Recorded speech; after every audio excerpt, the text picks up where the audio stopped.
Anda Jaganadam yang masih berusia 10 tahun dan sering melihat ketidakadilan di lingkungannya, yakni Vinjaya Wanda. Ayah Jaganadam mempunyai usaha catering yang bernama Catering Annapura. Scene lalu memperlihatkan ribetnya suatu usaha catering Annapura yang segera mengantar pesanan untuk acara persembahan dan persembahyangan agama Hindu. Dan tibalah saat menagih uang pembayaran pesanan catering. Terlihat pemilik catering Annapura atau ayah Jaganadam yang protes hanya dibayar 5.000 saja karena seharusnya 20.000. Karena bahan pokok naik, akhirnya dia meminta 10.000 saja. Tapi yang didapat hanyalah tamparan dari si pemesan. Kejadian itu dilihat oleh Jaganadam. Hal itu membuat dirinya sangat marah. Scene lalu menunjukkan Jaganadam mendapat nasihat dari kakeknya. Sang kakek berkata, kebaikan kita harus nyata dan bukan malah mengharapkan kebaikan. Scene lalu berlanjut di mana sang kakak merasa heran dengan Jaganadam karena umurnya baru 10 tahun tapi sudah mengantar kuliah kakaknya yang bernama Ruti yang sudah berusia 18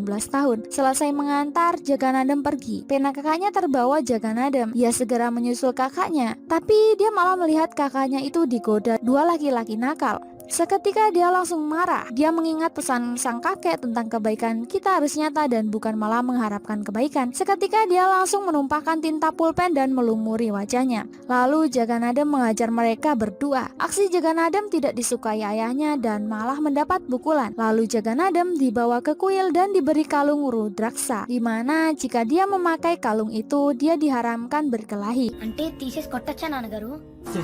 Jika dia melepas kalungnya dengan sengaja, maka ayahnya akan mati. Scene berlanjut di 2 minggu kemudian. Jaganadam membantu ayahnya di pasar, tapi tiba-tiba suara pistol membuat ketakutan warga di sana. Jaganadam bersembunyi melihat seorang mafia dengan anak buahnya menembak pundak seorang polisi. Seorang pedagang melihat Jaganadam dan menyuruhnya segera pulang. Saat Jaganadam hendak berdiri, kalungnya malah tersangkut dan terlepas dari lehernya itu. Itu berarti dia boleh berkelahi. Dia langsung lari, mengambil pistol dan menembaki kelima anak buah mafia itu.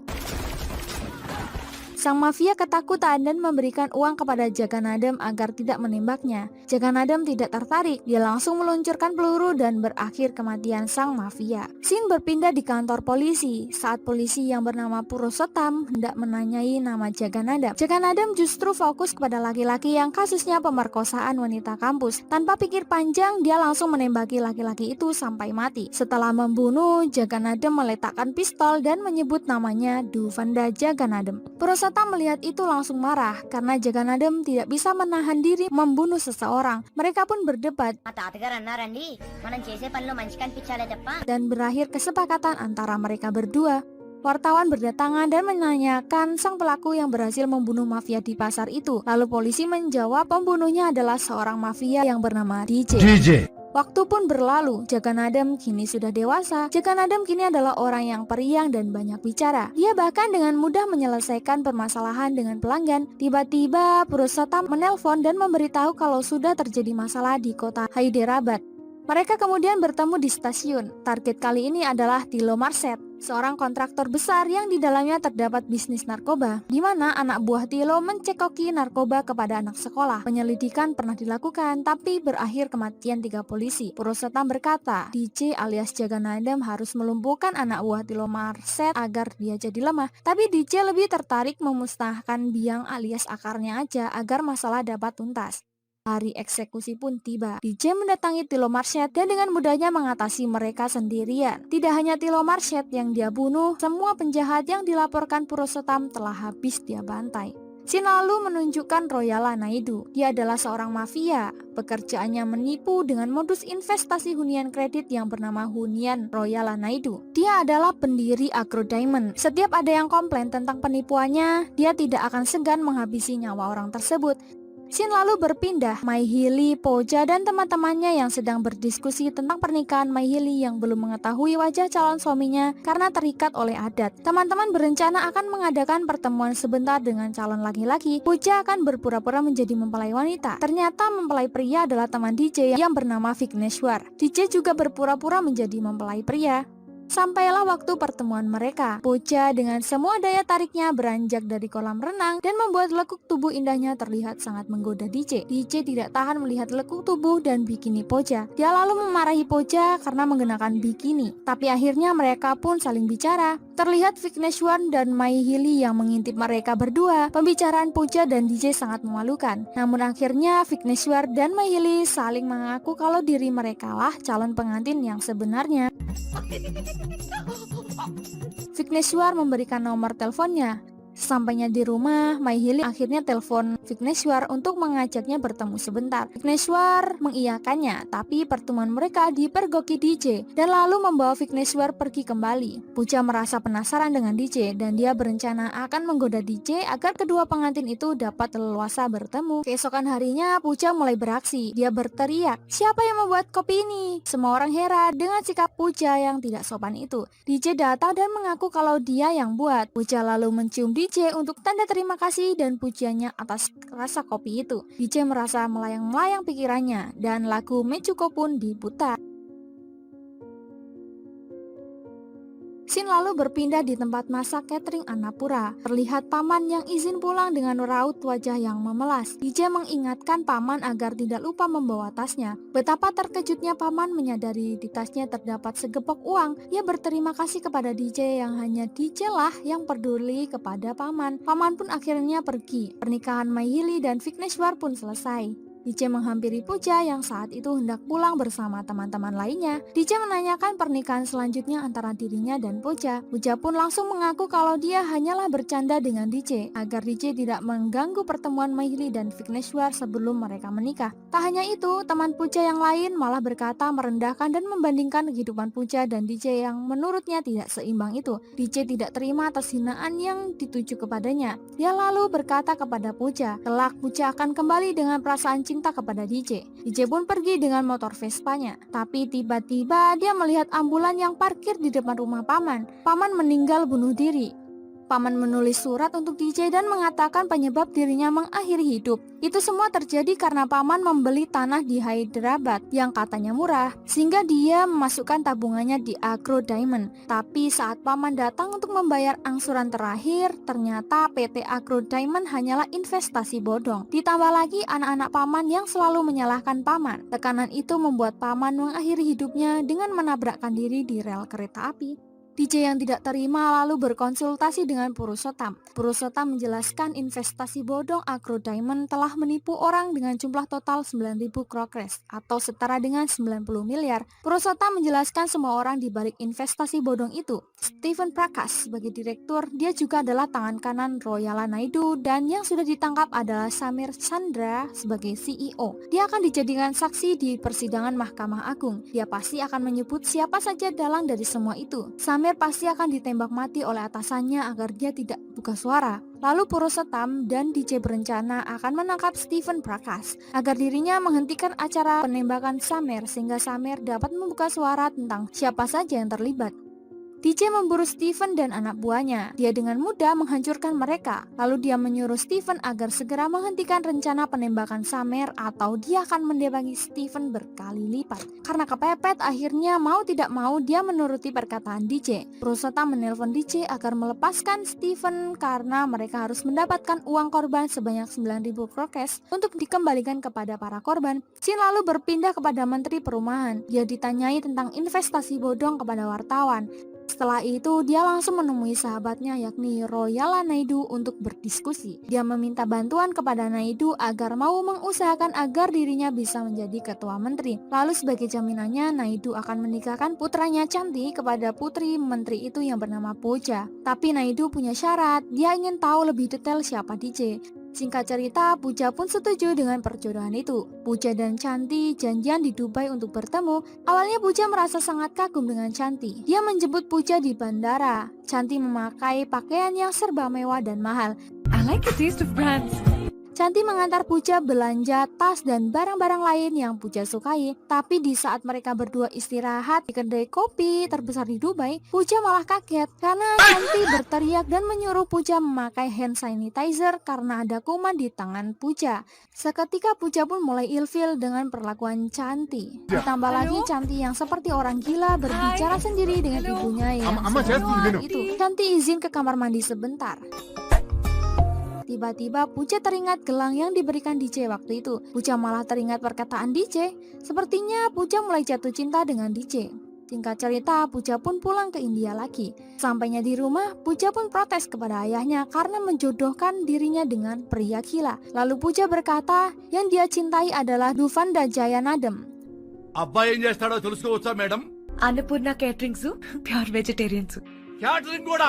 Ayah Pooja kewalahan menghadapi putrinya dan lalu melaporkan kejadian itu kepada Naidu. Naidu langsung menyuruh Stephen menghabisi Jagannatham. Sampai Steve pergi mencari Jagannatham dan membawa banyak pasukan. Jagannatham melihat mereka dan menggiring mereka keluar. Seperti biasa, dia dengan mudah menghabisi mereka. Tapi Vespa kuningnya dihancurkan oleh pasukan yang lain. Dan pasukan itu pun lenyap di tangan DJ.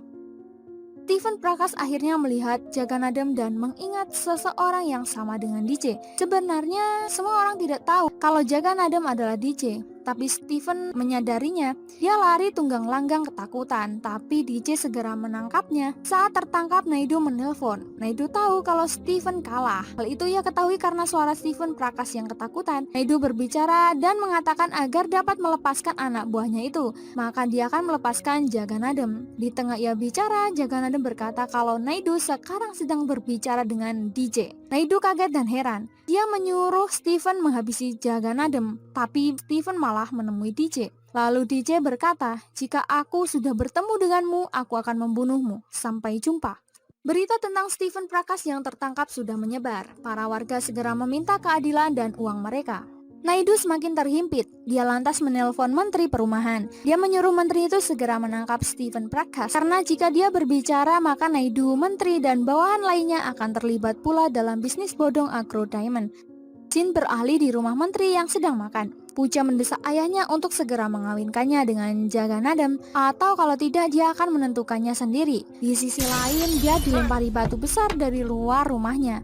Ternyata banyak orang yang ingin Menteri Perumahan itu diturunkan atau dilengserkan. Scene lalu berlanjut. Menteri Perumahan meminta bantuan polisi yang satu kantor dengan Purusutram untuk menyelidiki DJ. Di sana Naidu juga mendengarkan pembicaraan mereka. Mereka pun berencana menghabisi Stephen Prakash sekaligus DJ. Di sisi lain, Stephen Prakash sedang diintegrasi. Tapi sayangnya dia takut jika mengungkap siapa di balik itu, maka semua keluarganya akan terkena dampaknya. Scene lalu berlanjut. Pooja datang menemui Jagannatham. Dia malah terkejut dan cemburu melihat DJ memboncengi seorang wanita gemuk dan lucu yang bernama Kachu. Lantas DJ menemui Pooja. Pooja bertanya siapa wanita yang ia boncengi itu. DJ lalu berkata kalau Pooja sudah datang karena punya perasaan terhadapnya. DJ malah berkata kalau dia akan segera menikah dengan wanita itu agar Pooja merasa cemburu. Lalu Pooja berkata kalau sesungguhnya dirinya menyukai Jagannatham saat jauh darinya. DJ terkejut dan senang.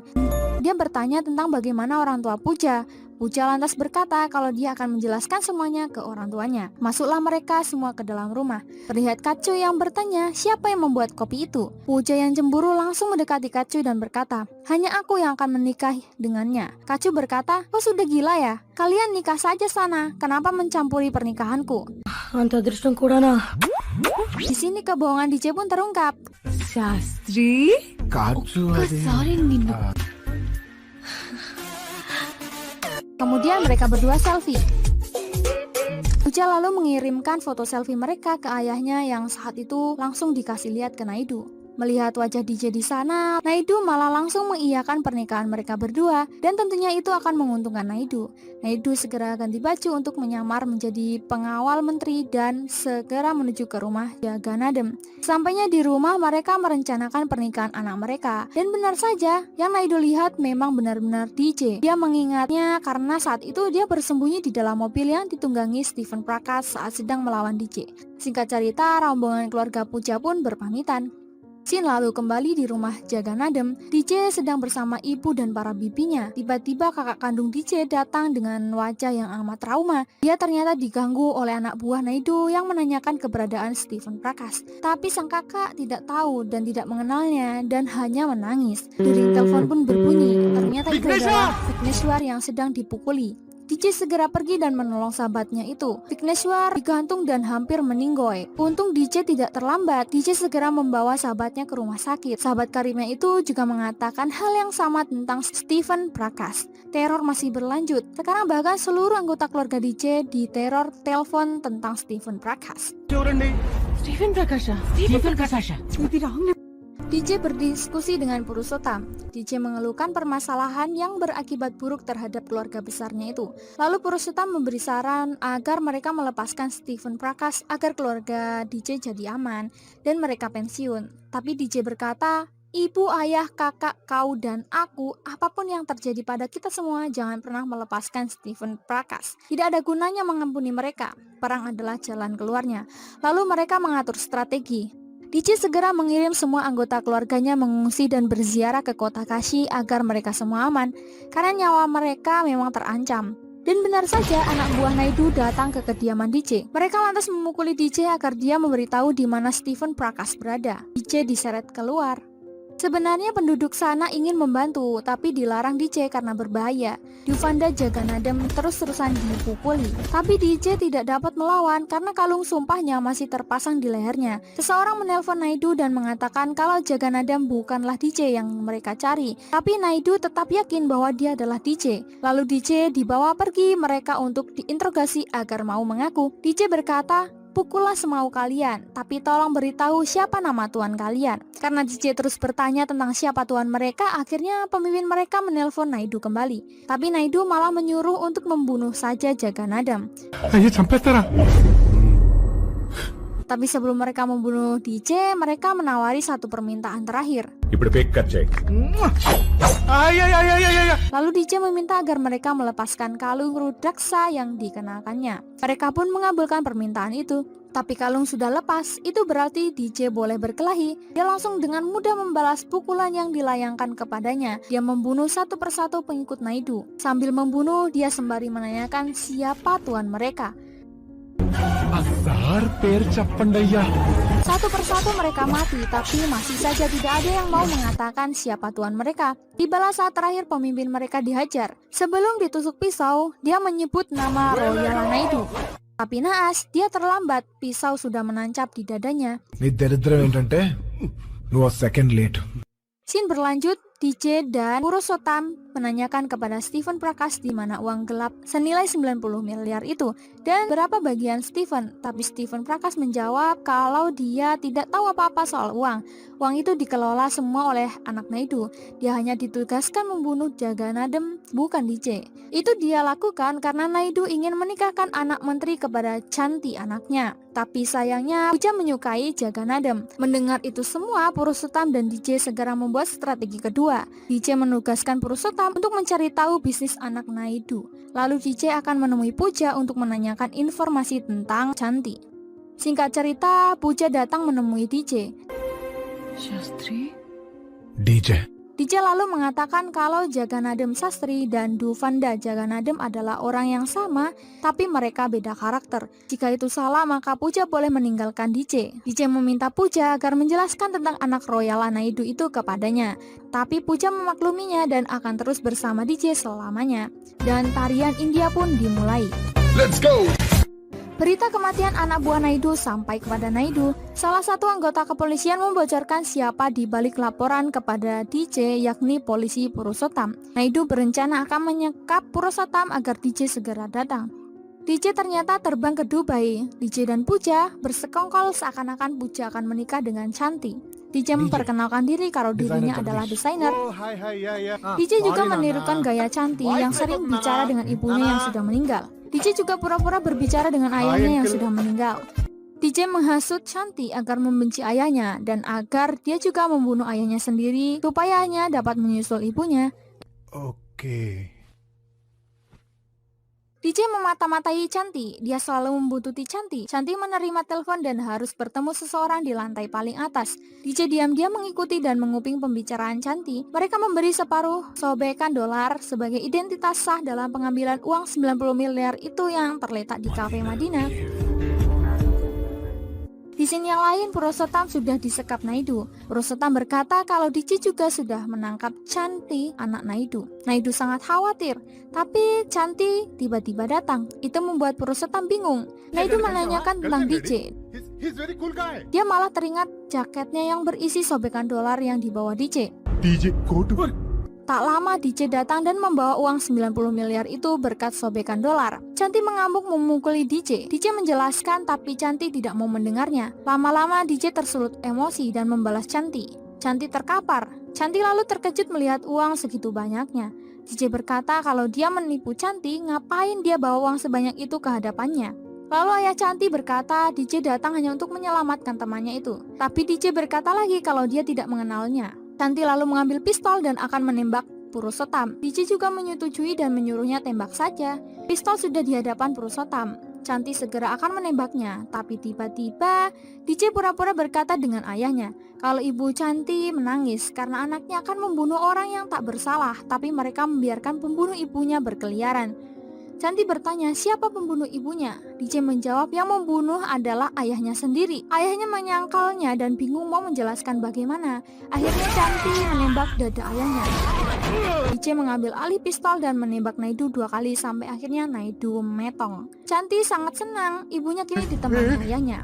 Scene lalu berlanjut. Purushottam memberitakan pengembalian uang kepada para korban Agro Diamond. Dia lalu menanyakan DJ mengapa dia tidak datang menemui mereka. DJ masih teringat ucapan kakeknya, kebaikan kita harus nyata dan bukan malah mengharapkan kebaikan. Kini Stephen Prakash terbebas. Dia berjanji akan mengembalikan uang para korban. Cantik juga akan mendirikan perumahan atas nama ibunya yakni Pulama Naidu. Tapi sayang Cantik ditangkap polisi dan film pun berakhir. Terima kasih sudah mampir di channel ini. Jangan lupa tinggalkan like dan saran Anda di kolom komentar. Dan sampai jumpa di alur cerita berikutnya. Bye!